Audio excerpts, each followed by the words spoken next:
Okay, good afternoon again. And today we are going to discuss about the gram-positive cocci.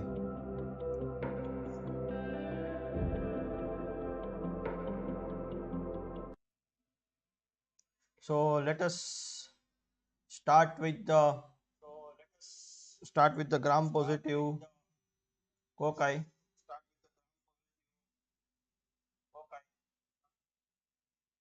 Okay, gram-positive U bacteria basically. Let us first discuss about the whole group of the gram-positive U bacteria. Okay, and some of the general features of all the gram-positive bacteria.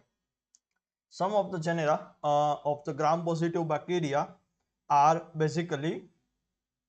are basically heat resistant. Okay, some of them, especially when we are discussing about the endospores of the gram positive bacteria, they are heat resistant spores. Okay, and most of have a uniform shape, but some of them are also pleomorphic. Some of them are even pleomorphic.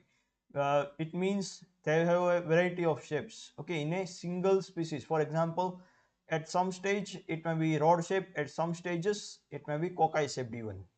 Okay, so there will be a differentiation in the shapes, and there are different types of arrangements. Like most of the organisms occur singly or in pairs or even in the chain forms, and some of the organisms are arranged in trichomes and other from a even branched hyphae. Okay, hyphae is similar to that of fungi, but these bacteria are actually not fungi. Okay, but similar, they have a structure similar to that of fungi, which is basically a filamentous. Some of them, not all, especially actinomycetes in this group, which forms a branched structure, and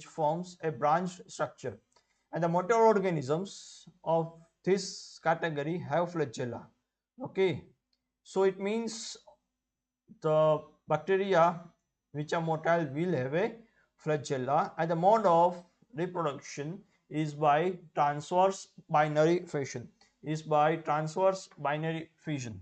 However, multiplication by fragmentation or by conjugate production can occur in the several genera. Okay, and saprophytes and parasites are also present in this gram bacterial group. So some of the major characteristics of the gram-positive eubacteria, and according to which they have been grouped. Okay, the first group includes gram-positive cocci. The first group includes gram-positive cocci may have a strict respiratory type of metabolism and a respiratory plus a fermentative metabolism also, or even strictly fermentative metabolism. In the latter category, they may be able to grow in air tolerant also or under the anaerobic conditions. So the gram-positive cocci can grow in the absence, in the presence, or may also undergo fermentative ones type of metabolism also. The second group, which is basically an endospore forming gram-positive bacteria, okay, which basically includes rod shape. Okay, some of them are even cocci shaped. Okay, and which range from aerobic to facultative anaerobic, okay, to the obligatory anaerobic also. Okay, most of anaerobes live by the fermentation, but some respire anaerobically with the sulfate as well. The next group, which includes non-spore forming gram-positive rods of regular shape and cells, have a uniform appearance without the swellings, branchings, or other types of variations, and some occur in characteristic trichomes such as aerobes, facultative anaerobes, or even the aerotolerant anaerobes are also included. Aerotolerant anaerobes means it can tolerate oxygen up to some extent. It can tolerate oxygen up to some extent. Now moving forward with the next groups.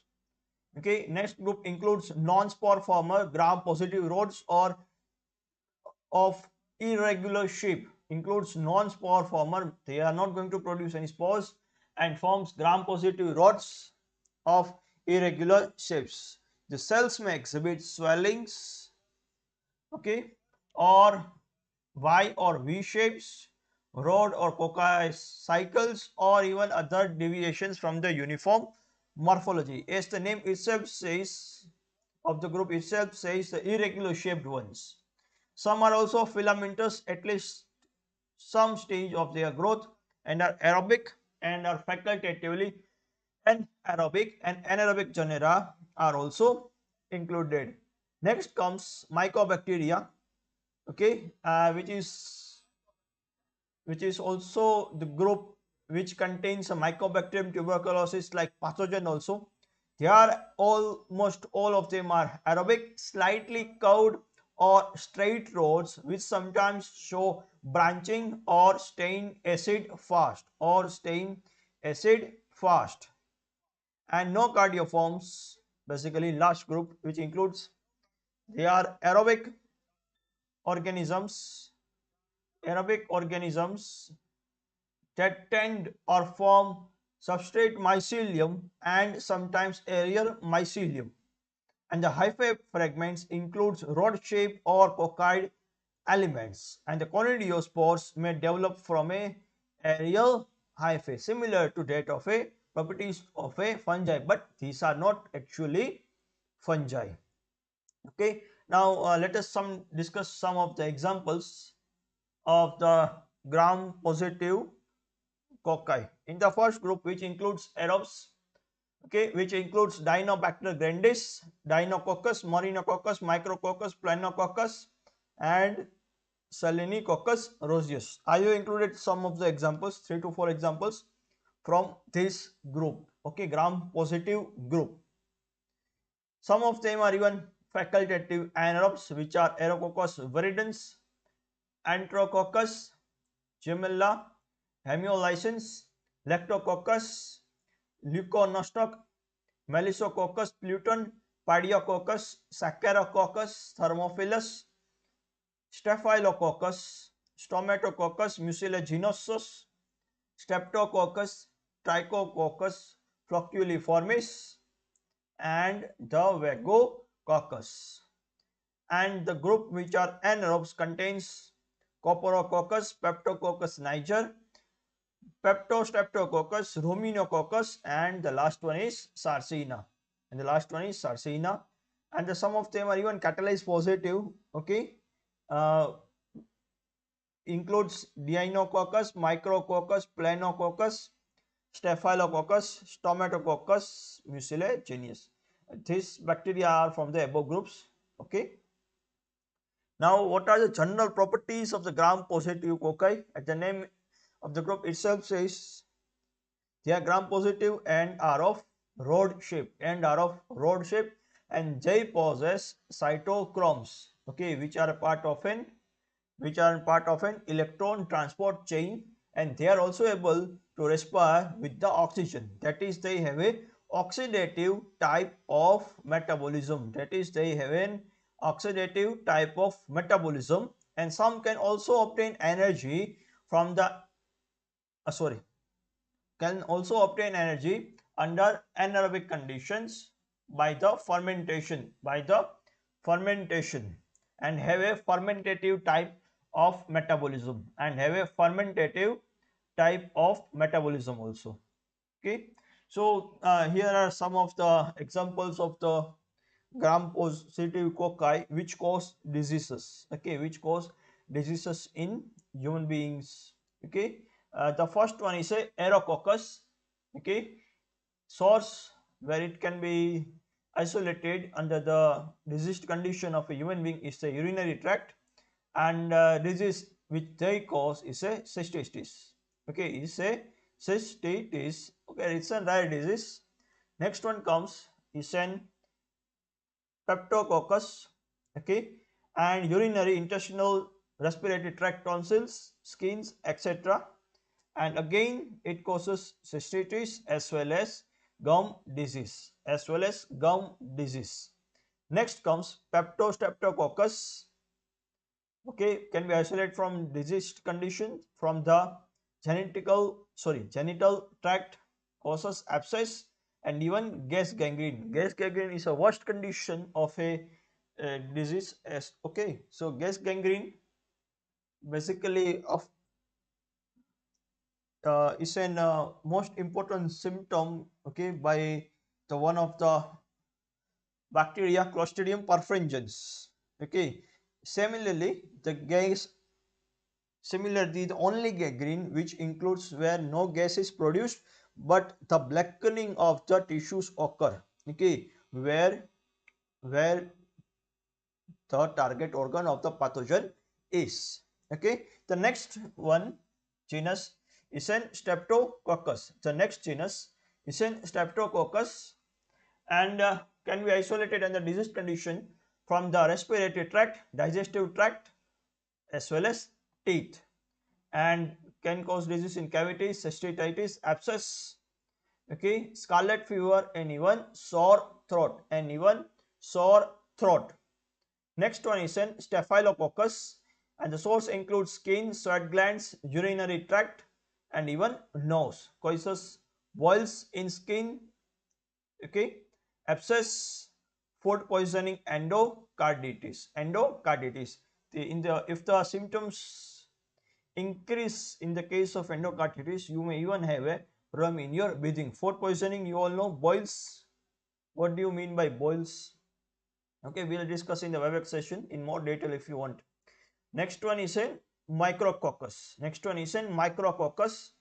Source from skin and is an saprophyte actually, but sometimes stitch abscess. Okay, sometimes stitch abscess like conditions also have been found.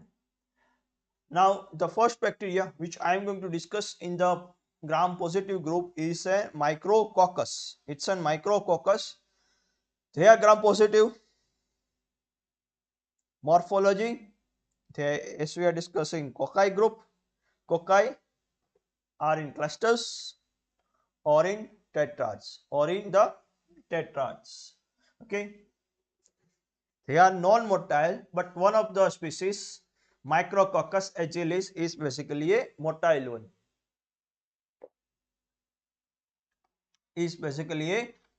one.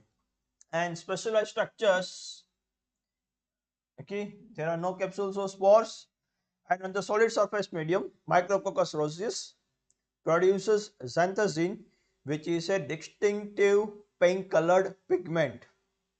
Okay, can be isolated using P agar or P agar with 7% NaCl to suppress the growth of the bacillus. Okay, there are also various other species of Micrococcus which may produce some different types of colors also. The given example given here is an roseus. One such example is an of an Micrococcus luteus which produces a yellow color pigment.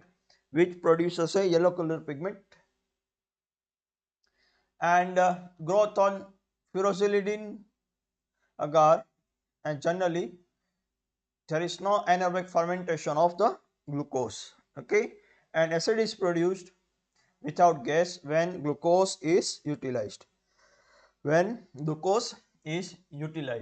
Okay, enzymes here catalase positive, oxidase positive.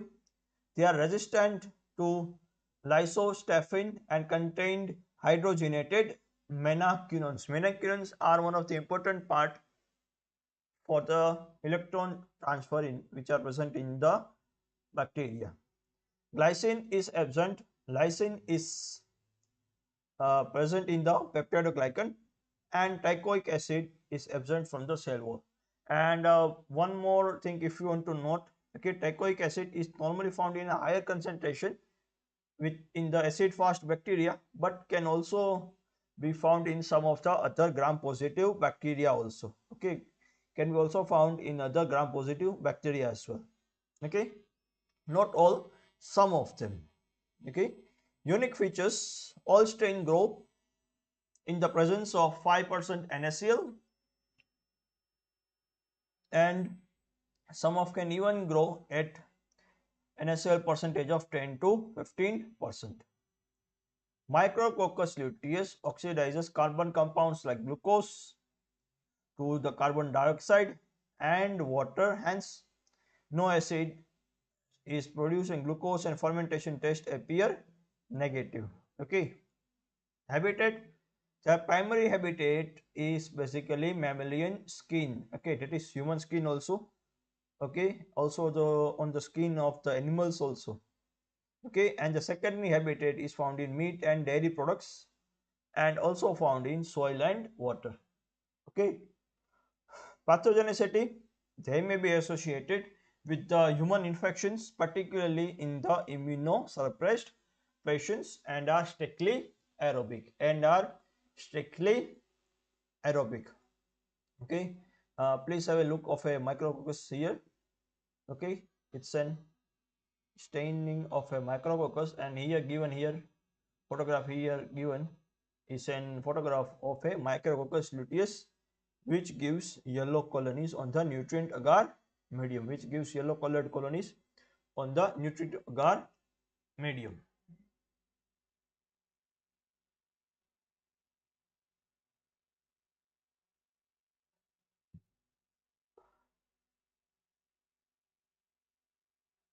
Okay, moving to the next one, planococcus. Okay, next one is a planococcus. These organisms are aerobic, oxidative, catalase positive cocci. They are motile and possess 1, 2, 3 flagellas, and their colonies are yellow to brown. They are harmless saprophytes and occur in the marine environments. Okay. Now these are some of the bacteria. Okay, colored bacteria as well as various other bacteria, slants of various other bacteria. If giving you a half minute to view. This one is of an Staphylococcus epidermidis. This one is an Pseudomonas aeruginosa. This one is a Chromabacterium violacum. This one is an Serratia marcescens. This one is an Coccura rosea. And this one is an Micrococcus luteus. Micrococcus luteus.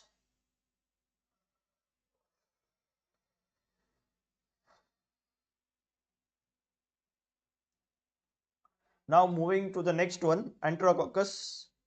Okay, which is basically an facultative and aerobe. Which is basically an facultative and aerobe. They are gram positive.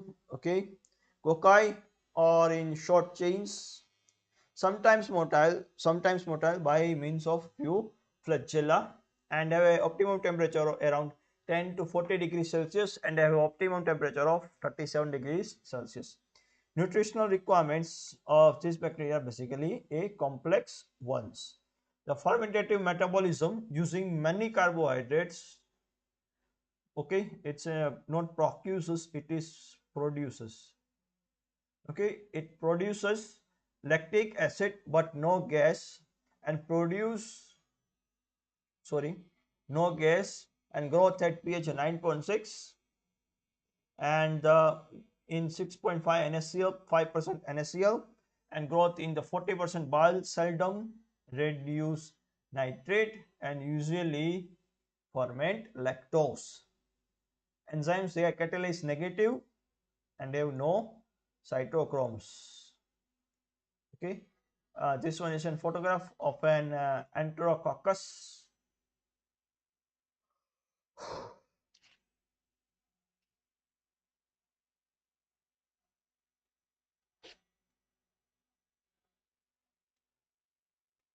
Okay, now moving towards the next one. Next one is an Staphylococcus, cocci shaped and form grape like clusters. They are not motile, facultative anaerobes and have menaquinone 6 and 8 and have menaquinone 6 and 8. They are catalase positive and have cytochromes A, B and C. Have cytochromes A, B and C. Teichoic acids are basically found in the cell wall. L-lysine is the diamino acid in the peptidoglycan, which is also frequently contains glycine also.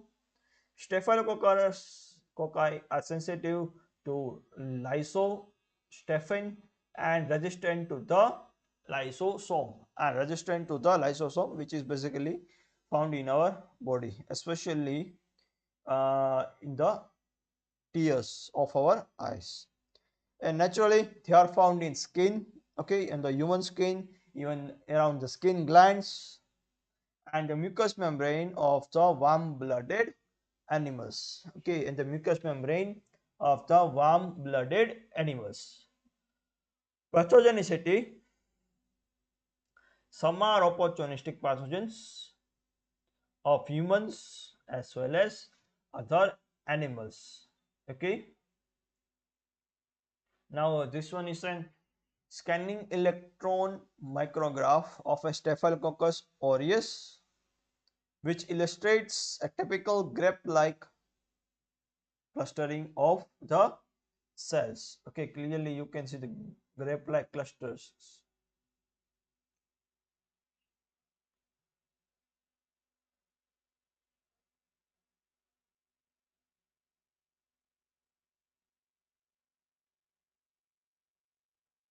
Okay, next one. Okay, this one is in gram stain. Okay, this one is in mannitol salt agar plate where two different species of Staphylococcus. One is the epidermidis on the left here, okay, and the next one is an Staphylococcus aureus.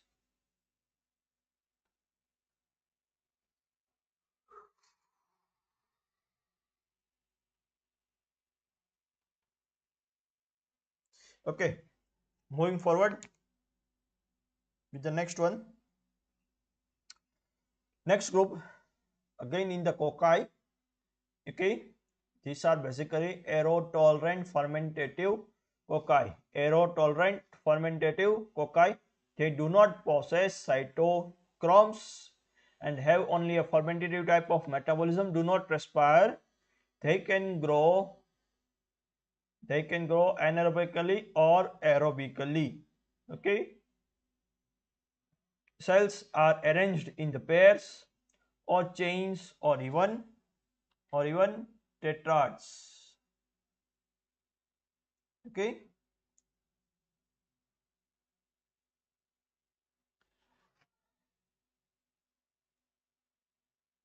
Now moving towards the next one,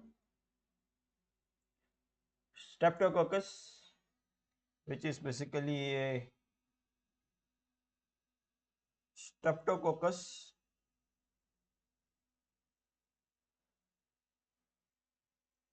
gram positive, spherical or ovoid, occurring in pairs or in the chains. Endospores are not formed. Hemolytic streptococci cause either beta hemolysis, which is characterized by a sharp zone of clearing around the colony on ship blood agar, or alpha hemolysis, which causes a distinct zone of the greenish discoloration okay. Tropism, they are chemoorganotropes and most are facultative anaerobes, but some require carbon dioxide and some are anaerobes with a fermentative metabolism. Carbohydrates are fermented to the lactic acid but without the gas. Catalase is negative. Streptococci are basically grouped according to the Lancet group basically, okay, and are basically classified serologically, okay, by the products which they produced. The beta hemolytic Streptococcus pyogenes is sensitive to bacteriocin, but some of the non-hemolytic group A Streptococci are also sensitive. And the Streptococci produce a wide range of toxins and extracellular products. Okay, this one is in gram stain of a Streptococcus.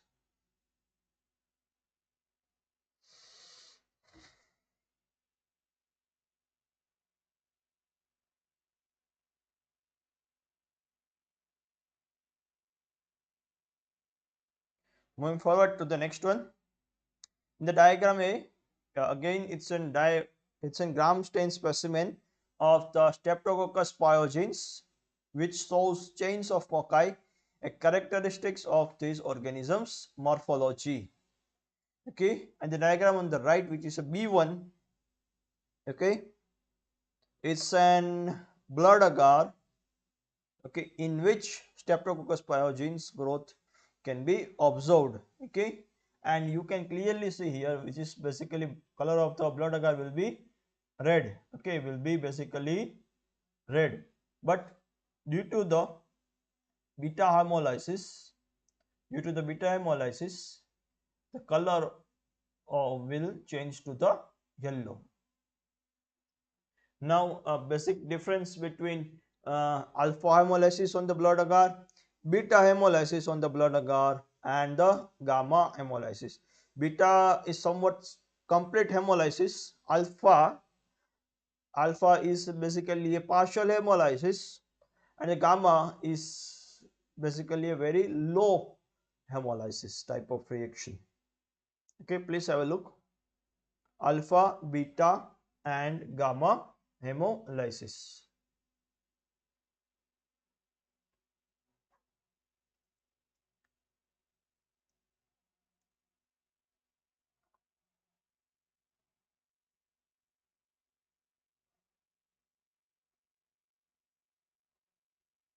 Okay, moving forward to the next examples of the streptococci. I have included more number of species in the streptococci because it's a diverse genus. Okay, most of the streptococci are parasites of humans and animals. Okay, and there are many species of streptococci. For example, Streptococcus pyogenes, okay, which are hemolytic and is the most clinically important species. Why clinically important? Most clinically important because they are involved in a variety of human diseases, starting with the throat, sore throat, scarlet fever, erysipelas, acute glomerulonephritis, even rheumatic fever and other infections also. Okay, next one is in Streptococcus mutans. They are basically non-hemolytic. Which inhibits human oral cavity and is the major causative agent of the dental caries. Next one is in Streptococcus facialis, occur normally in the intestinal tracts of the humans and animals and is therefore called also known as Enterococcus. Okay, but it can be opportunistic pathogen causing a urinary tract infections and even endocarditis.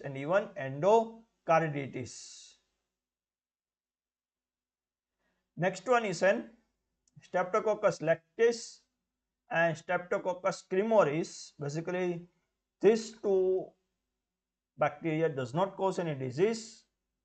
Okay, are basically contaminants of the milk and dairy products. Okay, and because of its property of rapid souring and curdling of milk, they are widely used as starter cultures in the manufacture of buttermilk and the cheeses Streptococci pneumoniae. Next one. Okay, it's an alpha hemolytic. It's colloquially called as pneumococcus also, and has a great clinical significance because almost nearly 70% of all the cases of the lobar pneumonia in the humans. Okay, they are the causative agents of the pneumonia, especially the lobar pneumonia.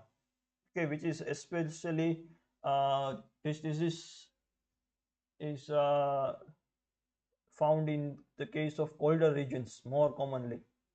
Okay, and now the next bacteria, which is an leuconostoc. They are cocci arranged in chairs and pairs. They are catalase negative. The organisms are heterofermentative. They form carbon dioxide and ethanol or acetic acid in the addition to the lactic acid. Moreover, lactic acid is of D type, dextro type, and are harmless saprophytes and are isolated from the diverse sources such as grass, silage, grape, leaves, sauerkraut, and even the spoiled foods. Okay, in some cases it is also used as a culture for the processing of the silage. They are often used as a starter culture for the manufacture of butter, buttermilk, cheese because of their formation of a flavored compound diacetyl from the citrate which is basically a 2,3-butanedione 2,3-butanedione. Okay, next one is an Pediococcus cocci, which basically occurs in pairs and in the tetrads. They are catalase negative. They exhibit a homolactic type of fermentation forming optically inactive lactic acid. Okay, that is the mixture of levo and dextro types. And the pediococcus are basically saprophytes and are particularly noted for their ability to form capsular material, okay, that causes a beer to become ropey and viscous, okay, which is basically a spoilage of. Now the next one, which includes anaerobic gram positive cocci, which includes anaerobic gram positive cocci. These cocci have a fermentative type of metabolism, and some genera must be supplied with a fermentable carbohydrate in order to grow, and others can even ferment amino acids and do not some can do not require carbohydrates also. Okay, and the lactic acid if formed is not a major fermentation product. Most genera form carbon dioxide, hydrogen, short chain fatty acids, and in some cases ethanol and succinic acid. Now some of the examples of anaerobic gram positive cocci. Okay, first one is an Peptococcus. They are arranged in pairs, clusters, tetrads, and even short or long chains. Major carbon sources of and the energy sources are peptone or amino acids. They are found in the human intestine, respiratory tract, clinical specimens, tidal bay mud, etc. Next one is an Peptostreptococcus. Peptostreptococcus, which are found in pairs, short or in the long chains. Okay, major sources similar to the Peptococcus found in the human clinical specimens. Next one is an Ruminococcus, found in similar to the Peptostreptococcus, which is basically pairs and short or long chains. Main carbon sources and the energy sources are carbohydrates and are found in the bovine and ovine rumen and animal cica. And next one is an Coperococcus, which are basically found in pairs and or in the short or long chains, again carbohydrates, and are found in the human feces. The last one is an Sarcina, which are basically cubical packets of the 8 cells, and the main sources of carbon and energy are carbohydrates. They are found in the soil, mud, cereal grains, and even in the diseased human stomachs. Okay, only under diseased condition. No? Now the one family which I have kept last in the positive gram positive cocci is an Dinococcaceae. Okay, why I have kept it different from the other ones? Because this group is basically a thermophilic one. Okay, this group is an thermophilic one. Okay. Now this group is also known as some of the most powerful bacteria also, and the organisms have unusual resistance to the gamma and ultraviolet radiation. The family contains only a single genus, which is an Deinococcus, which forms red colonies, which forms red colonies, and they are radiation resistant organisms in this genus, which is reflected by the name of one species, that is Deinococcus radio durans. Okay, radio durans. And the organisms can often be isolated from the spoiled agents from fruit preserved by the treatment of the ionizing radiations. Okay, this one is an photograph. This one is an photograph of a Deinococcus radiodurans. Okay, is also known as Conan of the bacterium, as it survives in the harshest condition, as it survives on the